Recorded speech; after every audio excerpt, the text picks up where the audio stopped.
Sziasztok, kedves hallgatóim! Mi a maximalizmus csapdája? Hogy tudsz kijönni ebből a működésből? Coachként van egy-néhány eszközünk, természetesen testre szabva, a felismerésre és a megoldásra. Hallottatok már Mónival és Diával beszélgetni, mint mindig most is inspiráló gondolatokat kaptunk egymástól. Az együtt gondolkodás létrehozta azt újra, hogy egy meg egy az nem 3, hanem sokkal több. Elkötelezettek vagyunk. Tenni akarunk.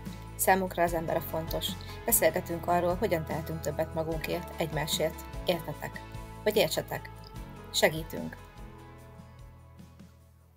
Melyikőtök választotta a témát? Hú. Én azt hiszem, hogy a Móni írt, nem is tudom, vagy 10, és akkor így abból én egyet így kiszúrtam, így ezt a maximalizmust. Akkor és te választottad a témát. Hát relatív, a Móninak volt egy gondolata, én csak reflektáltam. Nem, te 10-ből választottál egy témát, és nagyon szeretném tudni, hogy miért pont ezt a témát te szúrtad ki, ez tényleg nagyon fontos, így miérteket az elején. Mi volt ezzel az intention részedről? Köszönöm a kérdést. Hát én és a maximalizmus eszméletlen jó viszonyban voltunk szerintem évtizedeken keresztül. Aztán nem olyan régen felnyílt a szemem, és elkezdtem észrevenni, hogy oké, hogy mindent tök precízen, 100-200%-osan, de hogy ez nem jó, mert azért ennek van egy árnyoldala is, amit elkezdtem egyre jobban érezni. És hogy meg kell tanulni azt, hogy nem kell a tökéletes, nem kell a 200% a 100-ból, bőven jó, ha 90% is. Tehát az is tökéletes lehet a maga módján. Folyamatosan szembe jön velem, tehát az ügyfeleimnél, akiket tanítok, akiket coacholok, ez valahogy mindenkiben ott benne van, teljesen elrejtve. Tehát nagyon nehéz, hogy ráébredjenek arra, hogy várjunk egy kicsit, tehát semmi nem készül el abból, amit megcsinálsz, mert neki se állsz, mert tökéletesre akarod csinálni. Igen. És ennek valójában tényleg csak az a jele, hogy abból tudjuk, hogy valaki tökéletességre törekszik, hogy nem készül el az, amit csinál. Maximalizmus pedig valahol olyan szépen úgy ki is egészíti ezt szerintem. Hogy de nem a pozitív értelmében, hogy esetleg kreativitás serkentene, vagy bármi, hanem én nagyon sokszor hallottam azt a mondatot, hogy hát tökéletesen akarom csinálni, mert maximalista vagyok. És akkor így ez úgy megvan oldva. Hát meg ugye bejön a perfekcionizmus is. Tehát, hogy ez a kettő nem ugyanaz a két fogalom. Hogy maximalizmus meg perfekcionizmus, és itt össze is szokták egyébként keverni. Igen, azért mondom, hogy a tökéletességre törekvés alátámasztja a maximalizmussal. Igen. De én pont ezt vettem egyébként észre, amikor én magam csúszok ebbe bele, és még mindig hajlamos vagyok rá, a maximalizmusra vagyok hajlamos. Nem a tökéletesség miatt, hanem sokféleség miatt. Tehát én nagyon ki akarok aknázni dolgokat, nagyon velejéig ki akarom szívni az élet velejét, ahogy ugye a régiek mondták, és ez nagyon sokszor előjön, hogy na még ezt is, mert ez is tetszik, ez is jó lenne, ez is milyen jó lenne, és nem, nagyon nehéz sokszor ezt hogy magamnak nemet mondani. Tehát ugye ez a nemet mondás, ez nem csak a másoknak asszertív módon érdemes megtanulni, hanem saját magunknak is, hogy oké, hogy ez is érdekel, és ez is engem hív, meg nagyon-nagyon szeretném majd egyszer, de hogy mondjuk nem most, és nem párhuzamosan még 20 másik dologgal, amit szintén elkezdtem is, ahogy mondtátok, befejezni olyan minőségbe, meg épp eszemet megőrizve, ugye nem fogok 20 dolgot. Az egyensúly, ami itt is lehet, de hogyha arra fókuszálunk, hogy azért nem kezdek el valamit, mert még mindig tervezem, hogy hogyan, mikor és miként álljak neki, ez megakadályoz minket valójában, ez egy másik üzenet, amit ugye mondhatunk a tökéletességnek is, de én azt mondom, hogy nagyfokú bizonytalanság is van benne. Magunkkal szemben, és azzal szemben is, amit esetleg létre szeretnénk hozni. Nagyon érdekes volt, még pár évvel ezelőtt, azt hiszem, Hauman Pétertől hallottam ezt a mondatot, amikor volt egy interjú vele, és mondta, hogy évek óta szeretnék megírni egy könyvet, de mivel a tökéletességre törekszem, ezért ez nem fog elkészülni. Nagyon megtetszett ez a mondat, mert annyira világossá tette, hogy ő maga is tisztában van ezzel, hogy ez nagyon megfogott, és ez nagyon tetszett. Nekem is van számtalan olyan ismerősöm, volt nem egy, nem két olyan ügyfelem, akinél ugye ugyanígy előjött ez a téma, és kb. Minden esetben egyébként egy olyan nagyfokú bizonytalanság volt a háttérben, tehát azért akar ő teljes mértékben megfelelni, tökéleteset létrehozni, a legjobbnak lenni valamiben, mert próbálja valahogy azt a nagyon magasfokú bizonytalanságot elnyomni magában. És úgy gondolja, hogyha tényleg egy tökéleteset alkot mondjuk, akkor ez a bizonytalanság ez így mint egy ilyen szelő, így eltűnik belőle. Tehát valami ilyesmit képzet van nagyon sok ember fejében. Igen. Igen, meg ezt, hogy amikor nem tudod meghatározni azt magadnak sem másnak egyébként, mert másokról is lehet szólni, hogy nem csak saját magunkkal szemben támasztunk ilyen elvárásokat, hanem másokkal szemben is, de hogy nem határozzuk meg azt, hogy mi az, amit mondjuk már, ami elég. Ugye tudjátok, van ez, hogy jó vagyok, vagy elég jó vagyok.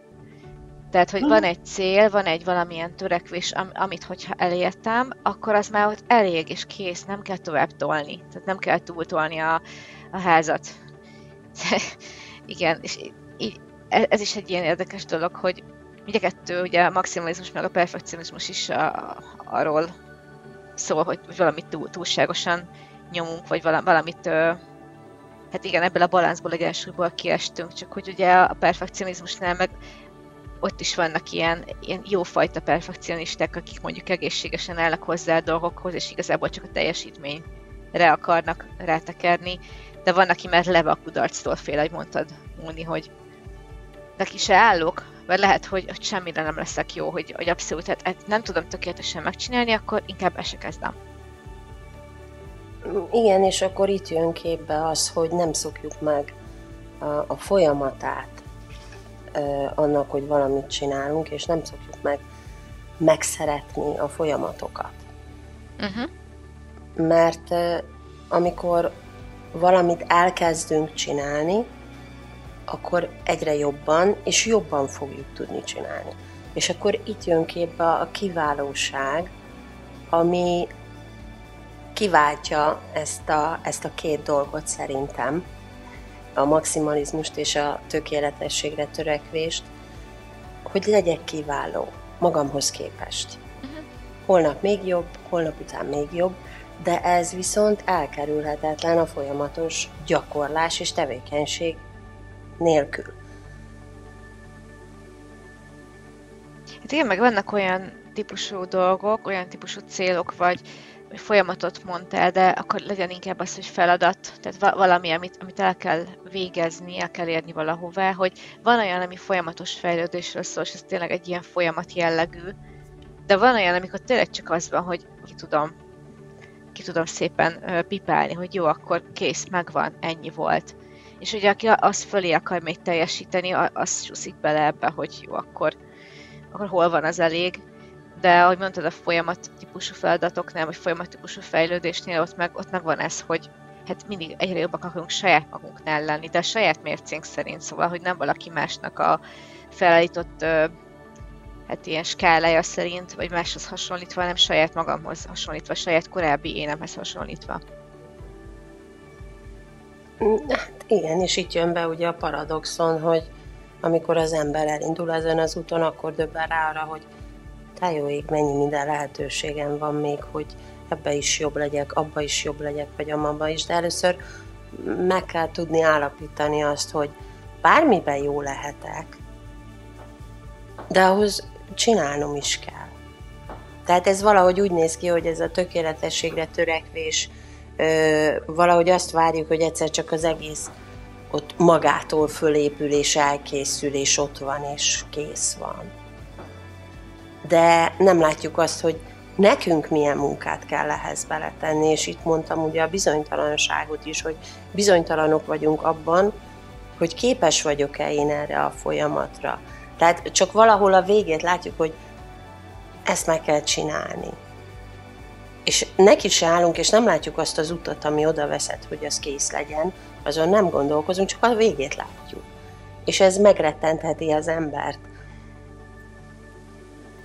Igen, csak ugye ezek azok a dolgok, amik mondjuk, hogyha egy munkakörnyezetben, most csak egy példát mondok, egy munkakörnyezetben találja meg az embert, akkor, és nem mer belekezdeni, ugye mert ott van ez a nagyfokú bizonytalanság, akkor gyakorlatilag ez az életminőségének a rovására mehet, mert ugye az a munkáltató mondhatja azt, hogy bele se kezdtél, hát akkor arra van az ajtó.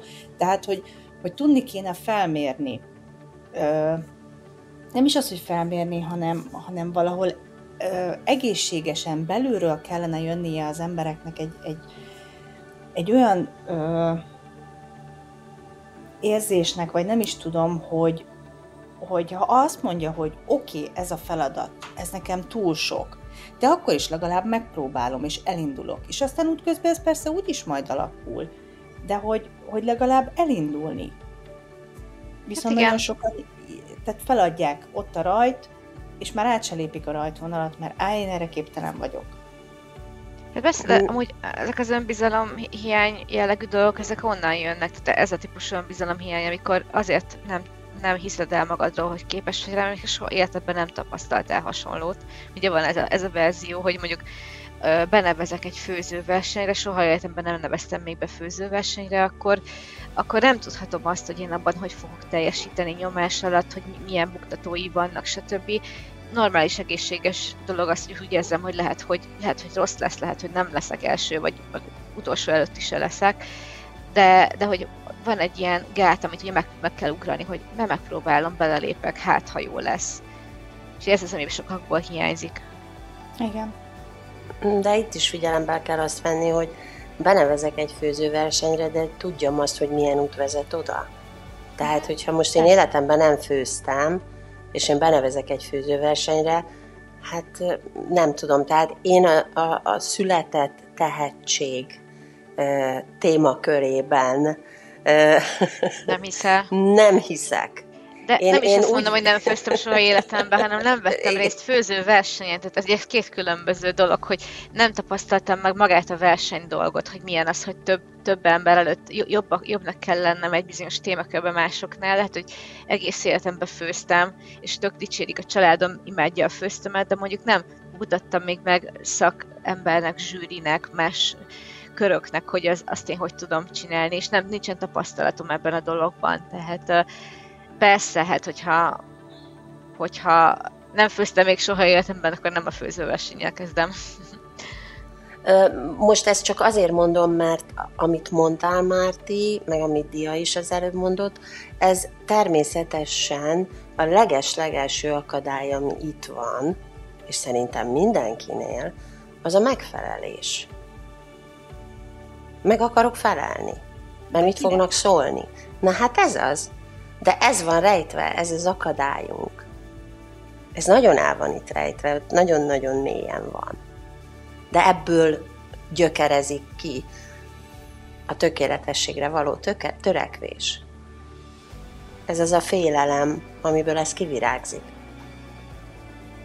Hát igen, és ennek is nagyon sok gyökere van, hogy miből jött ez a megfelelési kényszer, tehát ennek is van több ugye olyan séma, aminek a rossz adaptálásából ez kialakulhat, és nagyon mélyre vezet már, de igen, tehát a felszíni tünet, ami a felszíni tünet alatt van közvetlenül, az ugye az igen, hogy nem tudjuk, hogy kinek miért, de meg akarunk felelni. Igen, pontosan. Tehát azért mondom, amikor erről beszélgetünk, akkor ez sokkal mélyebben gyökerezik, hogy úgy mondjam, ez már csak a tünet. Én nagyon sokszor el szoktam mondani a tökéletességgel kapcsolatban a Mona Lisa képet, Mert az ugye az aranymetszés szabályával ugye tökéletesen van megfestve az arányok. Hát nem is tudjuk eldönteni, hogy most nevet, vagy nem, Tehát nagyon fura az arca. Legalábbis számomra. De nem mondhatjuk azt, hogy ő a tökéletes női arc. A tökéletes szépség. Pedig a tökéletesség arányával lett megfestve az egész kép. Tehát ez is ugye egy kicsit szubjektív, hogy kinek mi a jó, mi a szép, mi a megfelelő, és valójában, amikor arról beszélünk, hogy az elvárásoknak akarunk megfelelni, a saját képzeletünkben alakítunk ki valamit, hogy az a másik, vagy bárki mit várhat el tőlünk. De nincsenek rá tények, csak a feltevéseink, a képzeletünk.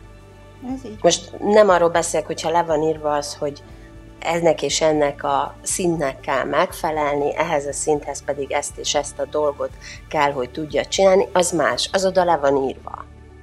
De úgy általában, mikor arról beszélünk, hogy tökéletességre törekszünk és maximalizmusra, akkor szerintem nagyon sok esetben a saját, hát nem szeretem ezt a szót használni, hogy kényszerképzetünk, de a saját feltételezéseinknek leszünk a rabjai.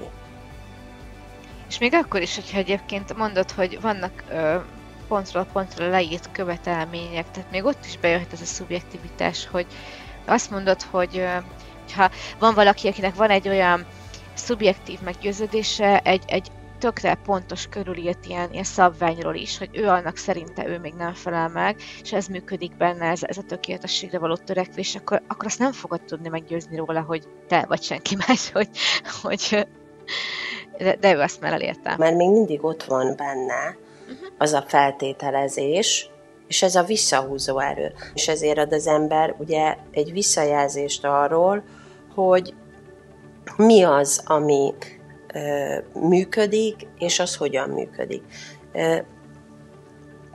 Ez mindenképpen kell, hogy legyen bennünk is egy saját egészséges megértése annak, hogy most mi az, amit jól csinálok, és mi az, amit még javítanom kell. Ez elkerülhetetlen, és ehhez pedig megint akkor ott vagyunk, ahol általában mindennek a kezdetén önismeret. Önismeret ugye, ami az öntudattal kezdődik, az önértékeléssel és az önbecsüléssel. Ez a 3 lépcsőfok. Tehát elkerülhetetlen, hogy ez ott legyen a mindennapunkban. És coachként pedig megint csak azt mondom, hogy amiről mindig is beszélünk, hogy figyelj, jó, ha van segítséged. De saját magunkat is gáncsolhatjuk éveken keresztül, meg akár egész életünkben, tehát. Igen, ez a maximalizmus, ez pont egy olyan dolog, amiben nagyon-nagyon sokan, és észre se veszi az ember. Tehát képes tényleg akár egy évtizedig is olyan nyugodt szívvel benne lenni, hogy és aztán egyszer csak jön a kis villanykörte a feje fölé, megvilágosodik, és úristen, én eddig ezt csináltam. És akkor valahogy nyilván ezt elkezdi megdolgozni önmagában. És a legtöbb esetben azért úgy látom, hogy tehát így ugye volt egy pár ügyfelem, akivel ezen elkezdtünk dolgozni, és azért a végére úgy, hogy van segítség, nagyon szép eredményeket lehet azért elérni. Arra vagyok nagyon kíváncsi, hogy mi ez a szikra a kis villanykörte a fejekben, hogy hoppá, én ezt csinálom. Móni, mondtad ezt a visszajelzést. Ez például egy jó eszköz, hogy valaki olyantól kapunk visszajelzést, rendes, konstruktív visszajelzést, akinek adunk a véleményére, vagy akár több helyről is érkezik ugyanez, ez lehet egy forrás. Mi lehet még? Nyilván az ember, ahogy érik, máshogy kezdi el látni a dolgokat. Én, ahogy így láttam, hallottam, tapasztaltam, akár egy kiégés során is rá tud ébredni az ember, hogy valamit eddig nem úgy csinált, ahogy azt ott belül szeretné, de ugyanakkor lehet, volt olyan is, aki azt mondta, hogy elfáradtam. Tehát ez a mindig a maximális teljesítményre, mindenre törekedni, ez nagyon fárasztó, és elfárad benne. És ott értékelte át ugye magát az egész elmúlt éveit, és jött rá arra, hogy igen, ő eddig hajszolta a tökéletest, mindig mindenből a maximálisat akarta kihozni, de elfogyott benne. Az jutott egyébként eszembe, hogy milyen tünet lehet még, hogy például a kapcsolatainkban is felfedezhetjük szerintem, hogy valaki a környezetünkből távolodik, vagy ellenségessé válik, akár párkapcsolatromlás, akár bármilyen, hát ilyen diszfunkcionális tünet így fellép, hogy akkor, és akkor kiderül az egyébként, hogy pont ennek a tökéletességnek a hajszolása miatt, mert olyan mércéket állítottunk fel saját magunknak, meg lehet, hogy másoknak is, ami a képtelenség megfelelni, és körül pörgünk, és főleg, hogyha mások felé is támasztottuk, ők meg nem tudnak ennek megfelelni, akkor előbb-utóbb ez abba fog átfordulni, hogy akkor eltávolodnak tőlem az emberek. Nem tudok neked megfelelni, nem vagyok képes idomulni ezekhez a könyörtelen mércékhez. Van is egy ilyen adaptív séma, hogy könyörtelen mércék. Tehát, hogy akkor inkább nem vállalom be.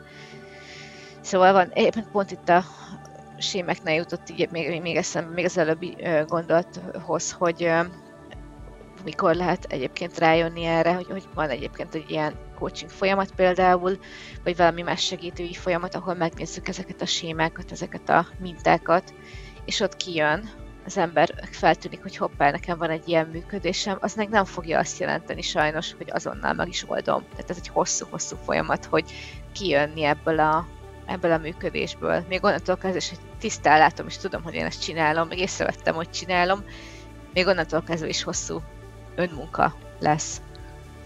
Ez így van, igen. Mélyre kell nyúlni, és nagyon meg kell gyúrni, és átgondolni, átformálni, újra tervezni. Nagy munka, igen.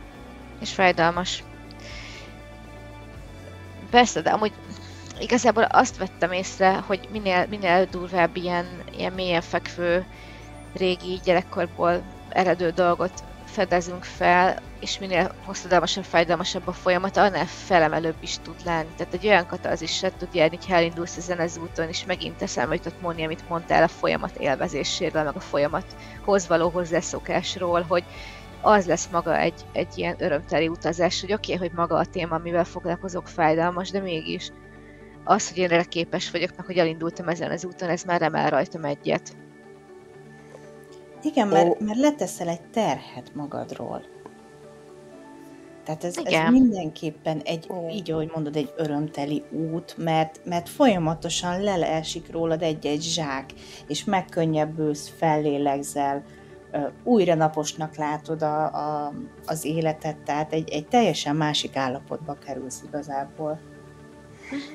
Most lehet, hogy merész, amit mondok, de abból, amit most itt mondtatok, nekem egyértelműen alátámasztva az jön le, hogy pont ezen dolgozunk, hogy támogassuk azt, hogy felnőjön az ember.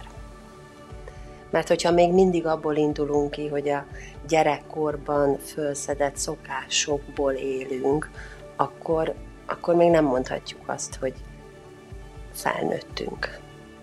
És ennek semmi köze a fizikai, vagy az életkor, a fizikai külsőhöz, vagy az életkorhoz, hanem a gondolkodásunkban is fel kell nőni. Ez így van. Igen, nekem egy léghajó jutott eszembe erről a megkönnyebbülésre, hogy megy a léghajó, és így dobálod ki belőle a homokzsákokat, ami már nem kell, és így mész egyre feljebb. Valami ilyen kép jutott eszembe. Nagyon jó. Hogy mondjuk, nagyon jó. Gyűjtögettem a kis csomagokat magammal, amíg ez is kell, még ez is kell, még ezt is akarom, még ebből is beleharapok, még ezt is kipróbálom, de ezt még egy kicsit jobban, és akkor tök sok homokzsák, nem tudok repülni. És hogy dobálom kifelé a zsákokat, hogy rájövök arra, hogy nem, ez csak teher nekem, meg lehúz, akkor úgy szabadulok föl, és úgy megyek egyre följebb. Igen, erre is van egy nagyon jó mondás, hogy a madár azért nem fél, hogy letörik az ág alatta, mert bízik a szárnyaiban. Ez nagyon jó. Igen, és ezek azok a szárnyak, mint ahogy a madarak is, ugye a fióka a fészkében ott van, de ki kell repülni. Nekünk is repülni kell, mert ez a dolgunk. És hogy tudjátok ti személy szerint mit gondoltok, mik a legjobb eszközeink coachként arra, hogy kisegítsük, elindítsuk ezt az állapotot, hogy egyrészt fölismerje a partnerünk, az ügyfelünk azt, hogy maximalista hozzáállással áll a dolgokhoz, egy ilyen beállítódásra van hajlamos ebbe belecsúszni, akár önromboló módon is, illetve hogy elinduljunk egy ilyen gyógyuló irányba vele együtt. Hát ez nagyon személyfüggő, hogy kivel hogy tudunk, milyen technikával tudunk dolgozni, de az első és a legfontosabb az önreflexió, amivel egyáltalán látjuk azt, hogy milyen út áll mögöttünk, hova jutottunk, mi volt a tervünk, hova szerettünk volna jutni. Tehát én nekem mindenképpen ugye a rálátás arra, ahol most a jelenben vagyunk. Tehát coachként ugye mindig ebből indulunk ki. Ami most van, abból kell dolgozni, és azt hiszem, hogy egy nagyon fontos része ennek az önreflexió. Abszolút egyetértek veled, mert igen, tehát amikor az ember elkezd ugye reflektálni, valakinél hamar megjön a felismerés, valakinél később. És nyilván tehát úgy haladsz, ahogy az ő fejlődése azt most így mondom, hogy megkívánja. Ja, ez amúgy nagyon érdekes, hogy egyáltalán milyen dolgokat hoz fel. Tehát, hogy milyen példák jutnak eszébe, hogy valamit annyira el tud bagatelizálni, hogy mint hogyha meg se történt volna valami esemény, pedig amúgy ott lehetne a kulcs. És ugye itt jön be az értő hallgatás, az értő figyelem, amikor tényleg teljes szívvel és lélekkel az ügyfélre figyelek, és szinte iszom a szavait. Mert különben fölött elsiklik az ember. Mert ugye, amikor az ügyfél beszél, akkor ő csak simán például rutinás, végigmondja ugyanazzal a hangsúlyjal. Nem úgy, amikor valamit előadok és mondok, és tegyük föl, hangsúlyozom, ugye, hogy a lényegét akarom mondani. Tehát nagyon fontos az, hogy megértsük, hogy miért siklanak el az emberek azok fölött, az akadályok fölött, amivel saját magukat akadályozzák. Tényleg ott lenni és inni a szavait, megmondom őszintén, nekem ez a kedvenc részem a coachingban. Tehát én nem tudom, ez testezelló, igen, nagyon. Nem tudom, hogy működik ez a dolog, de valahogy, tehát amikor elkezdődik ott az a 0. perc, az első másodperc, akkor valahogy így teljesen, nem tudom, kikapcsol a fejem, és gyakorlatilag semmi, de semmi másra nem fókuszálok, csak arra, hogy ő mit mond. És tehát annyira, ugye az arcán ott látszik a visszajelzés egyébként, mert azért nekünk is fontos, hogy valamiféle fajta visszajelzés. Az, hogy a folyamat működik, és az ügyfél fejlődik, és sikereket érünk el, nyilván az is egy nagyon jó visszajelzés, de amikor látod az arcán, hogy mennyire jól esik neki a figyelmed, és hogy egyre jobban mer és mer megnyílni, ezek a legjobb pillanatok. Igen. És ez volt meg különösen az olyan ügyfeleknél, akikben érzel egy pici kis tartózkodást még az elején, picit úgy fél az egésztől, igen. Vagy hogy nem azt mondom, hogy nem bízik a folyamatban, hiszen valamiért eljött, tehát azért, mert az első lépést megtette, meg valamit megnyitott a téma irányában, de lehet, hogy a témától tart egy kicsit, hogy most ki kell engedni, ki kell adnia az érzését egy idegen embernek, mert csak arról van szó, hogy eljött és nem ismer, és akkor meg kell, hogy bízzon magában, benned a folyamatban, mindenben, de hogy az elején látsz egy kicsit tartózkodást a testtartáson, és így felhúzza egy picit a vállait, meg úgy hátradől, messziről néz, kicsit oldalra tartott fejjel, majd utána engedi ki a vállat, meg a tekintet, hogy kicsit így elereszti a szemhéját, egy picit így kisimul a homloka, elmosolyodik, szóval hogy nagyon jó ezeket végignézni. Igen. Igen, és ez mutatja azt, hogy mi valahol a folyamatokat szeretjük, tehát nagyon jó a folyamatokat szeretni, és nem kimondottan arra fókuszálni, hogy jó, oké, mikor érjük már el ezt a célt. Nagyszerűen tudjuk magunkat szabotálni, tehát minden eszközünk megvan, és nagyon, nagyon jól meg tudjuk alkotni azokat a blokkokat, azokat a gátakat saját magunkba, sőt, még be is festjük láthatatlan festékkel, hogy senki észre ne vegye bele ilyen a környezetbe, hogy nincs ott semmi. Mindegy is amúgy, mert általában én meg pont olyan típus vagyok, aki, hogyha megmakacsolja magát, akkor senkire nem hallgat. Tehát, hogy hiába mondja valaki jó szándékkal, hogy ez sok lesz, nem lesz ez sok, vagy hogy tudjátok, ezeket a kéretlen tanácsokat, vagy ilyesmiket, legalábbis annak veszem, mert belelovallom magam egy ilyen állapotba, hogy már pedig én ezt meg tudom csinálni, és meg akarom csinálni, meg ezt is, meg ezt is, meg ezt is. És igen, utólag már látszik, hogy ki és mikor látta jól a dolgokat, de ott is akkor szóval, akinek még van még extra egy ilyen is, hogy másokra se hallgatunk. Igen. Igen, és ugye a maximalizmus meg a tökéletesség érzetét, vagy gondolatát, amikor megpróbáljuk eltávolítani, akkor viszont be kell raknunk oda valamit, hogy ne maradjon űr. És én ezért szoktam a kiválóság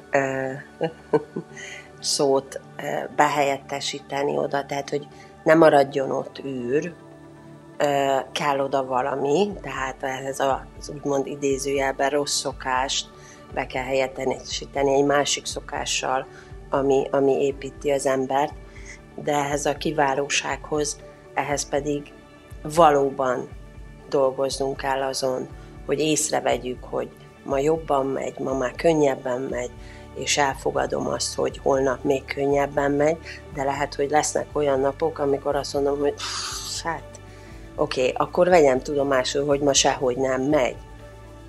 És nézzem meg azt, hogy holnap megint teljes erőbedobással tudom csinálni. De ehhez ott kell, hogy legyen valami. Amikor ezt ugye, hogy úgy mondjam, eltávolítjuk a képességeink közül ezt a két gondolkodásmódot. Illetve nem gondolkodásmód, hanem ugye ezt a két gondolatot, ami játszik velünk, hogy tökéletességre törekszünk és maximalisták vagyunk. Legalábbis én ezt így látom. Tehát nem lehet azt mondani, hogy jó, és akkor ha ez nincs, akkor mi van? Van helyette másik is, amelyik épít. De először fedezzük föl azt, hogy ez mit jelent, a kiválóság. Nekem meg ilyenkor az ugrik be, amúgy kapcsolódik egyébként ehhez a fogalomhoz, hogy mit tanultam ebből az egészből, hogy mégsem úgy tűnik ez el, hogy ezzel is semmit nem vittem magammal. Tehát én valahogy úgy szoktam gondolni a múltra, legyen az pozitív vagy negatív, hogy ott valami hozzám ragadt, ott valamit onnan elhoztam. Tehát valamit én abból épültem. Akár a felismerések által, akár az, hogy megtudtam helyzetről, másokról, viselkedésemről, bármiről valamit, és ezt beépítem a következő leendő alkalommal. Szóval nekem ez tölti be ezt az űrt legelőször, hogy mit hoztam el mégis, mi a pozitív, a negatívban. Egyszer csak elindul az a folyamat, hogy most akkor ennyivel több vagyok, következő alkalommal még több vagyok, aztán pedig még több vagyok. És ez, vagy még jobban tudom, és még jobban tudom. Tehát, hogy erre kell rádöbbenjen az ember menet közben, mert ez a kiválóság maga, a folyamat. De ez kimondottan a folyamat. Tehát ez nincs olyan, hogy én most már kiváltam.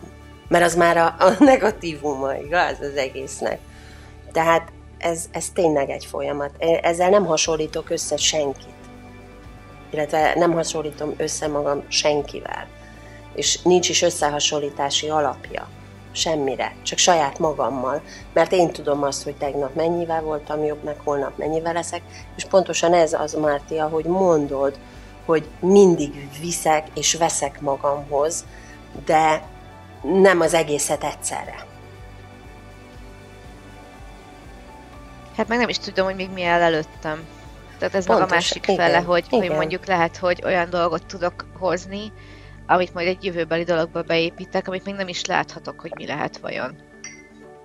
És ezért is egyébként ezért ilyen kontraproduktív a maximalizmus, meg a tökéletességre törekvés, mert mit tudom én azt, hogy holnap mi lesz. Tehát, hogy készülhetek én arra, hogy mondjuk pontosan ugyanilyen nap jönne el holnap, mint amilyen mondjuk a mai volt, akkor hogy mi lenne az a tökéletes mérce, de lehet, hogy holnap már teljesen más körülmények vannak. Lehet, hogy tök más lesz akár a külső követelmény, akár bármi, ami körülvesz és befolyásolja a valóságomat, lehet, hogy változik annyit, hogy azok az elvárások azok már nem lesznek validak, és akkor soha többé nem tudom pontosan, hogy hol van az, amit el tudok érni. Tehát kergetem ezeket az álmokat magam előtt. Hát igen, erre szeretjük azt mondani, legalábbis én nagyon szeretem, hogy átmegyünk a hídon, amikor odaérünk.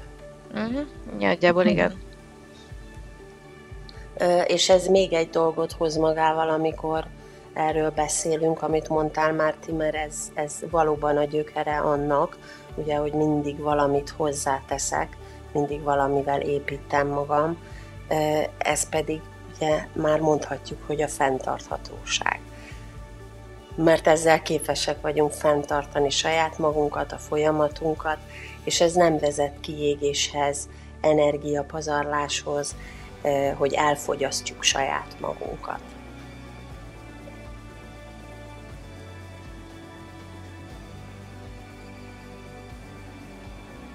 Ja. Dia még mindig szíves üzemmódban. Én teljesen, igen.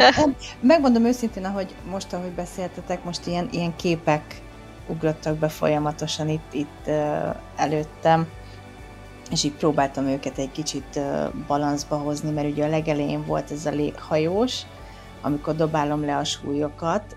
Akkor, amikor neked ez léghajóba jelent meg, én egy lányt láttam egy bőröndel a kezében, és a bőröndből kiesett mindig valami, és egyre könnyebb lett, aztán magát a bőröndöt is elengedte, és felhőtlenül ilyen szökelve haladt tovább egyenesen az úton. És ugye most, hogy jött az a kép, hogy de viszünk magunkkal valamit mindig, tehát mindig van egy mondjuk úgy egy tanulság, így most egy kicsit olyan, mint hogyha ez a kép így visszafele játszódna. Ez érdekes, igen. Vagy megy tovább előre, szökel, és mint mondjuk, ha egy virágos rét mellett megy el, akkor a virágokat veszi magához. Mindig egy újabbat. Ez igen. Mert az, amit tanulságként most, igen, tehát akár pozitív, akár negatív, de magunkkal viszünk, az már egy másik szituációban valószínűleg az előnyünkre fog válni, mert tanultunk belőle. Igen. Meg ezért is egyébként nagyon fontosnak tartom, aki hajlamos erre, hogy maximalista módon eljön hozzá, akár egy helyzethez, tipikus helyzethez, vagy az egész életéhez, hogy így retrospektíve tekintsen vissza viszonylag gyakran. Tehát nekem ez egy nagyon jó eszközöm arra, hogy saját magammal például, hogy jó, most nem értem még oda el, van egy elvárásom magammal szemben, picit megállok, és hátra nézek, hogy most hol tartok, és hol tartottam mondjuk egy évvel ezelőtt, vagy 2-3 évvel ezelőtt, ugyanebben a témakörben, mi minden van, ami azóta változott, és olyan jól tud esni, hogy elértem ezeket a lépcsőfokokat, és visszafelé, mert ugye nincsen ez a sürgető érzése az embernek, hogy na gyerünk gyorsan, mennyire csináljad, mert csak egy ilyen laza visszanézés, hogy oda hátra nézek és nézd, mennyi minden van, és tök jók voltak azok is, visszagondolok az egész útra, hogy mi kellett hozzá, milyen képességemet használtam, megint csak, hogy mit tanultam belőle, de inkább ez az ilyen történet jellege, mint hogyha mesélnék magamnak egy történetet. És akkor a végén ott vagyok, hogy most vagyok a jelenben, és akkor belegondolok abba, hogy mennyire jó, mert a jövő meg még előttem el, és mennyi izgalmas történet van, amiről még fogalmam sincs, és hirtelen nem félelemmel tölt el, hanem reménnyel.